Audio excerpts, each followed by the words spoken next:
Hello जी, नमस्ते।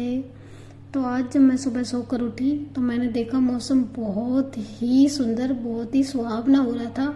इस गर्मी में कुछ राहत देने वाला मौसम था। हवा चल रही थी बहुत ठंडी। फिर मैंने चाय नाश्ते का इंतजाम करा क्योंकि मेरी ननद आने वाली थी छुट्टियों में रहने के लिए। बाहर जाके देखा तो इतने में बारिश भी आ गई थी। बारिश के साथ ही हमारे रिश्तेदार भी आ चुके थे। फिर मैंने उनके लिए चाय नाश्ते का इंतजाम करा और ये लोग तो बालकनी में मौसम को देखते हुए बैठ गए कि हम तो नाश्ता यहीं करेंगे। फिर मैंने खाने का इंतजाम करा। खाने में मैंने चाप की सब्जी बनाई और दूसरे मैंने दाल चावल बनाए थे। चावल हमारे घर में सबको बहुत पसंद है। उसके बाद में सुबह से मैंने भी कुछ नहीं खाया था तो मैंने अपने लिए एक ड्रिंक प्रिपेयर करा। फिर मैं सारे काम से निपट के अपने किचन को प्रॉपरली साफ करा। किचन साफ करने के बाद में मैंने देखा घर में और भी कुछ काम है तो वो सारे निपटाने के बाद में मैं अपनी ननदों के साथ फिर गई अपने गांव के मंदिर में, क्योंकि आज हमारे मंदिर में भंडारा होना था। महाराज जी जो थे वो तपस्या पर बैठे थे और आज उनकी तपस्या पूर्ण हो गई थी। तो हम लोगों ने यहाँ पर जाकर देखा, बहुत ज़्यादा भीड़ हो रही थी और मंदिर में मेला भी लगा हुआ था। ये जो है ये हमारे यहाँ भोलेनाथ का मंदिर है। अंदर से कभी फिर आपको दिखाऊंगी।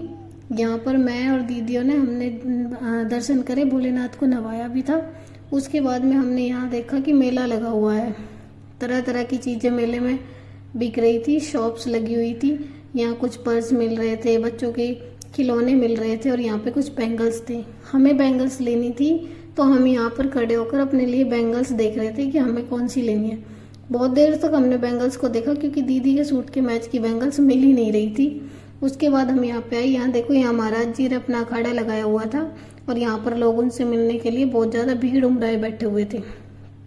आगे चलकर हमने देखा कि आगे रागनी कंपटीशन हो रहा है और यहाँ पर देखिए कितनी भीड़ हो रही है रागनी कंपटीशन में, क्योंकि हरियाणा में लोगों को रागनी सुनने का बहुत ही ज़्यादा चस्का है, शौक है। यहाँ देखिए, ये वो जगह है जहाँ महाराज जी ने 51 दिन बैठ करके अपनी तपस्या पूर्ण करी है। तो कई धुनों के बीच में वो बैठते थे और अपनी तपस्या यहाँ पर करते थे। आज 51 दिन कंप्लीट हो गए थे और इसी की खुशी में यहाँ पर भंडारा करा गया था जिसमें हम लोग गए हुए थे।